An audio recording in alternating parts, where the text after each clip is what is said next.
स्वामी सेवेकरांना श्री स्वामी समर्थ. तर तुमचं प्रियालयच्या चॅनलमध्ये अगदी मनापासून स्वागत आहे. 28 तारखेला श्री गुरुचैत्र पारायण काळाचा सप्ताह सुरू होत आहे आणि श्री गुरुचैत्र पारायण काळामध्ये ज्या महिलांना पारायण करणं शक्य होईल त्यांनी नक्कीच पारायण करा. घरामध्ये करा किंवा सामूहिक पैठण करा. कारण हा जो सप्ताह काळ असतो ना, हा जो पारायणचा सोहळा असतो, या सोहळ्याची या पारायणची आतुरता ही प्रत्येक स्वामी भक्ताला लागलेली असते. कारण हा सोहळा हा प्रत्येक स्वामी भक्तासाठी एक दिवाळीसारखा सण असतो आणि ह्या दिवसांमध्ये ज्या पण स्वामी भक्तांना सेवा करणं खरंच शक्य होतं, इतर वेळेला सेवा करणं शक्य होत नाही. आणि ह्या दिवसामध्ये कधीही स्वामींच्या सेवा चुकवू नका. कारण ह्या दिवसांमध्ये म्हणजे दत्त जयंतीच्या आधीच्या सेवा केल्या जातात. त्या दिवसांमध्ये दत्त तत्व हे खूप जास्त प्रमाणात पृथ्वी तलावर सामावलेलं असतं. त्यासाठी प्रत्येक स्वामी भक्तांना आपल्याला जी सेवा शक्य होईल ती सेवा करा. आणि ज्या महिलांना ज्या व्यक्तींना श्री गुरुचरित्र ग्रंथाचं पारायण करणं शक्य होत आहे त्यांनी सुद्धा नक्कीच हे पारायण करा. कारण पारायण खूप महत्त्वाचं आहे. पारायण काळाच्या सोहळ्यामध्ये म्हणजे पारायण काळाचा जो सप्ताह असतो त्या सप्ताहामध्ये बघा, आपल्या केंद्रामध्ये सामूहिक पैठण पारायण लाखो भक्त बसलेले असतात. खूप मोठ्या संख्येनं ते लाखो भक्त हे पारायण काळामध्ये पारायण करण्यासाठी बसलेले असतात. प्रहरीच्या सेवा तर 7 दिवस कंटिन्यू चालू असतात केंद्रामध्ये, मठामध्ये. यासाठी प्रहरीच्या सेवासुद्धा खूप महत्त्वाच्या आहे. जितक्या महत्त्वाच्या आपण श्री गुरुचरित्र ग्रंथाचं पारायण करणार आहे तितक्याच महत्त्वाची प्रहरीची सेवा आहे. तर आता तुम्हाला आजच्या व्हिडिओमध्ये मी सांगणार की ज्या स्वामी भक्तांना काहीच करणं शक्य झालेलं नाही, त्यांना खूप असं वाटतं की दत्त जयंतीनिमित्त ह्या सेवा कराव्या, त्या सेवा कराव्या, पण काही घरातल्या प्रॉब्लेममुळं, आपल्या कामामुळं, आपल्या कुटुंबातील जबाबदारीमुळं आपल्याला पारायण करणं किंवा सेवा करणं हे शक्य होत नाही. त्यांनी काय करता येईल तर बघा, दत्त जयंतीनिमित्त आता 7 दिवसाचं पारायण सुरू आहे. तर ह्या 7 दिवसामध्ये तरी तुम्हाला अगदी मनापासून सांगते की ह्या ज्या छोट्या मोठ्या सेवा, ह्या सेवा तर तुम्ही तुमच्या घरामध्ये नक्कीच करा. आपल्या स्वामींची सेवा ह्या दिवसांमध्ये तुमच्या घरामध्ये झालीच पाहिजे.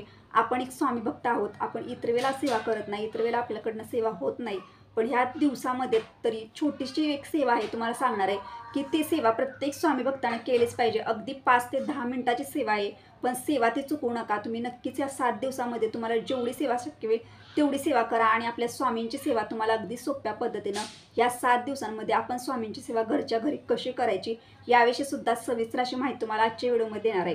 तर व्हिडिओ कुठेही स्किप न करता व्हिडिओ शेवटपर्यंत बघा. तुम्ही जर माझ्या चॅनलवर नवीन असाल तर चॅनलला लाईक करा, शेअर करा, नक्की सबस्क्राईब करा. आपल्या सर्वांना माहिती आहे की गुरुचरित्र हा 5वा वेद मानला गेलेला आहे. आणि जो पण भक्त नियम आणि अटींचं पालन करून श्री गुरुचरित्र प्रभावी ग्रंथाचं आपल्या घरामध्ये सामूहिक पैठण पारायण करतो, तेव्हा त्या भक्ताच्या आयुष्यातील अशक्य वाटणाऱ्या गोष्टीसुद्धा या पारायणामुळे शक्य होतात. पण पारायण काळामध्ये खूप असे नियम आहेत, खूप म्हणत नाही पण काही ठराविक असे नियम आहेत की जे नियम आपण पाळूनच आपल्याला पारायण करायचं आहे. तुम्हाला मी सांगते, तुमच्याकडनं जर नियमाचं अटींचं जर पालन होणार नसेल तर तुम्ही गुरुचरित्र पारायण खरंच करू नका. कारण ह्या गुरुचरित्र हा 5वा वेद आहे आणि ह्या गुरुचरित्रातल्या प्रत्येक अध्यायांची फलश्रुती वेगवेगळी आहे. त्यासाठी आपल्या महिलांना श्री गुरुचरित्र हा प्रभावी ग्रंथाचं पारायण करता येत नव्हतं. पण दिंडोरी प्रणित मार्गातले श्री गुरुचरित्र हा प्रभावी ग्रंथ आहे. त्या ग्रंथाचं पारायण ही प्रत्येक महिला, प्रत्येक स्त्री करू शकते. मग ती सामूहिक पैठण करा किंवा घरामध्ये सुद्धा करू शकते. यासाठी नियमाने अटी चुकवायच्या नाहीत. ज्या पण स्वामी भक्ताला नियमाने अटींचं पालन होईल त्याच स्वामी भक्तांना श्री गुरुचरित्र प्रभावी ग्रंथाचं पारायण करायचं आहे. पण ह्याचा अर्थ असा नाही की आपल्याला ते पारायण जमत नाही म्हणून आपण कुठल्या दुसऱ्या सेवा करता येत नाहीत का. खूप अशा सेवा आहेत बघा, आपल्या स्वामींच्या, आपल्या दत्त महाराजांच्या खूप अशा सेवा आहेत. त्या सेवेविषयी सुद्धा व्हिडिओ त्या सेवेविषयीची माहिती सुद्धा आपल्या चॅनलवरती आहे. ते पण व्हिडिओ तुम्ही नक्कीच बघून घ्या. पण आता गुरुचरित्र पारायण 2 दिवसामध्ये सुरू होणार आहे आणि आपल्याकडे फक्त दत्त जयंतीनिमित्त 7 दिवसच बाकी राहिलेले आहेत. तर ह्या 7 दिवसांमध्ये दुसरा कोणता, आपण एक स्वामी भक्त आहोत आणि आपल्या प्रत्येकाच्या घरी स्वामींची मूर्ती, स्वामींचा फोटो नक्कीच असणार आहे.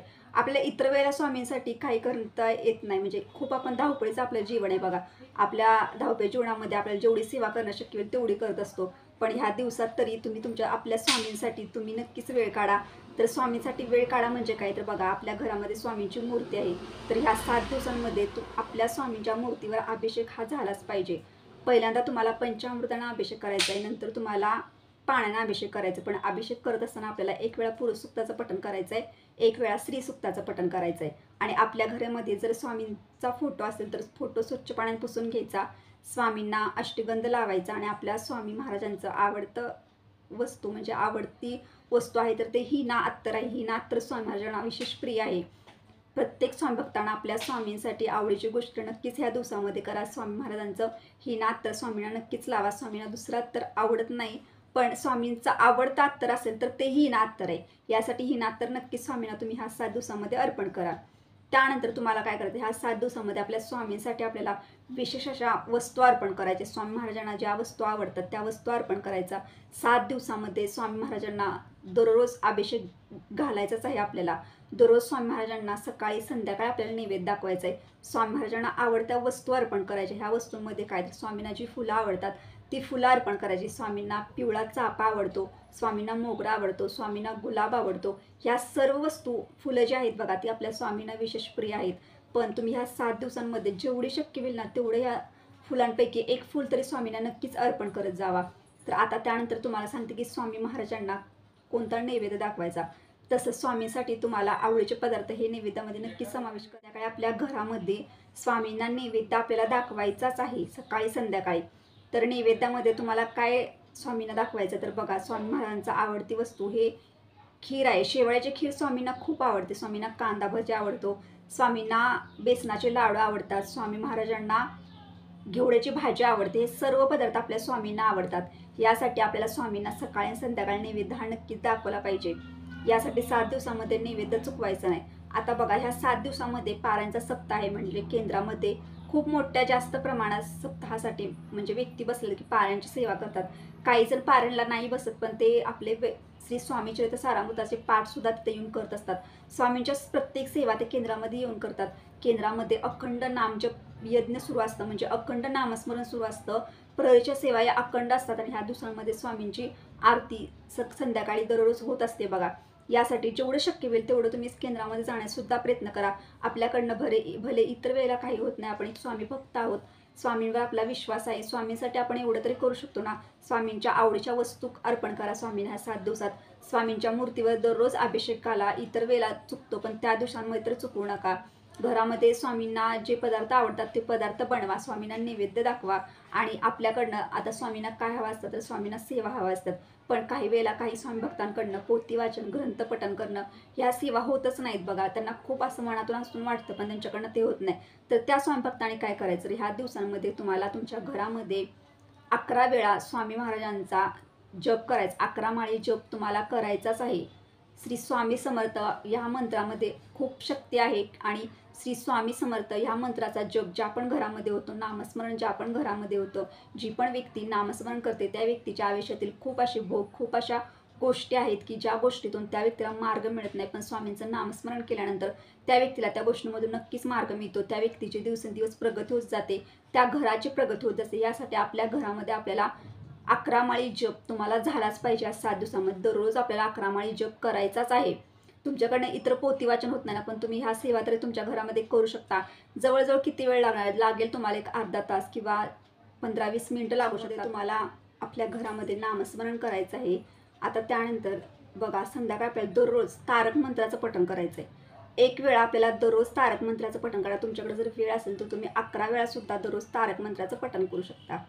त्यानंतर आपल्या घरामध्ये तुम्हाला दिगंबरा दिगंबरा श्रीपाद वल्लभ दिगंबरा हा इतका प्रभावी ग्रंथ आहे दत्त महाराजांसाठी. दत्त जयंतीनिमित्त आपल्या स्वामींसाठी हा खूप प्रभावी मंत्र आहे. आणि ह्या मंत्राचं तुमच्या घरामध्ये नामस्मरण, ह्या मंत्राचा उच्चार प्रत्येक घरामध्ये झालाच पाहिजे.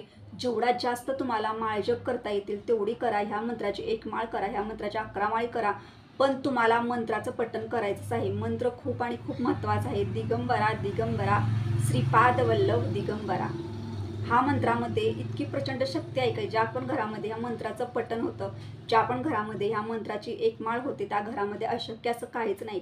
तुमच्याकडनं भले कोणत्या सेवा शक्य होत नाही, तुम्हाला नाही सेवा करणं शक्य होत, तर तुम्ही तुमच्या घरामध्ये एवढ्या तरी सेवा करू शकता ना. पण ज्या पण सेवा तुम्ही करणार त्या सेवा अगदी मनापासून करा, शुद्ध मनाने करा. आणि मनापासून केलेली सेवा स्वामींपर्यंत नक्कीच पोचते.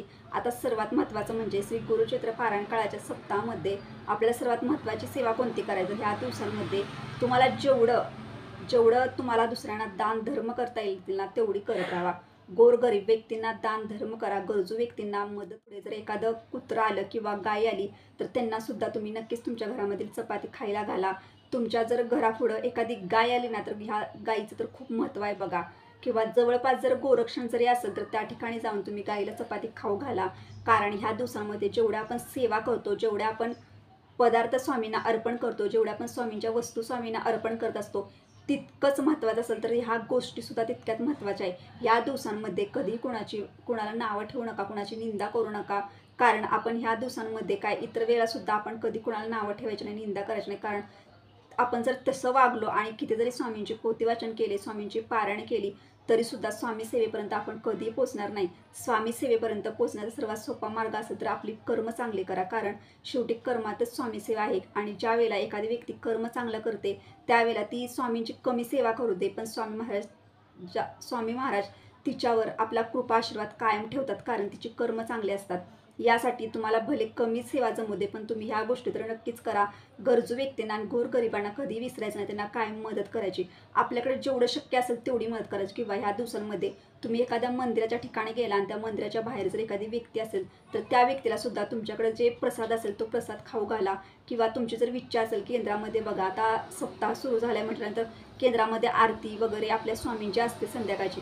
त्यावेळेला तुम्ही आरतीसाठी जे भक्तजन असतात बघा तिथं सेवेसाठी, ते आरतीसाठी नैवेद्य म्हणून सुद्धा तुम्ही बुंदीचे लाडू नेऊ शकता किंवा बेसनाचे लाडू नेऊ शकता, केळी नेऊ शकता. आणि हे सुद्धा भक्तजनांना, जे पण भक्त आलेले असतात त्या सर्वांना प्रसादा स्वरूपात सुद्धा नैवेद्य आपल्या स्वामींना दाखवून प्रसादाच्या स्वरूपात सुद्धा सर्व भक्तांना देऊ शकता. ह्यातून सुद्धा तुम्ही स्वामींपर्यंत नक्कीच पोहोचू शकता. आणि स्वामी सेवा ही खूप महत्त्वाची असते. स्वामींनी कधी असं सांगितलं नाही की तुला किती जरी धावपळीतून तू कसं जरी किती जरी काम करत असला तरी स्वतःतून माझी वेळ काढ आणि माझे पोथी माझे ग्रंथपठण हे नक्कीच कर, असं त्यांनी कधीही सांगितलं. त्यांनी एवढंच सांगितलं की तुम्ही तुमच्या कामातून वेळ काढा आणि आपलं जे काम असतं ते प्रामाणिकपणाने करा. कारण काम जेव्हा आपण प्रामाणिकपणाने करत जातो त्यावेळेला सुद्धा स्वामी महाराज त्यांचा कृपाआशीर्वाद आपल्यावर देतात. यासाठी काम करणं सुद्धा तितकंच महत्त्वाचं आहे जितकं महत्त्वाचं आपल्या स्वामींची सेवा करणं आहे.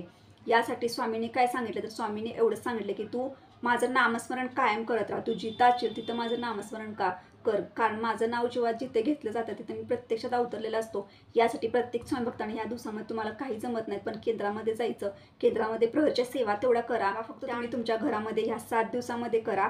नक्कीच स्वामी महाराजांचा कृपा आशीर्वाद तुमच्यावर राहील, तुमच्या कुटुंबावर राहील.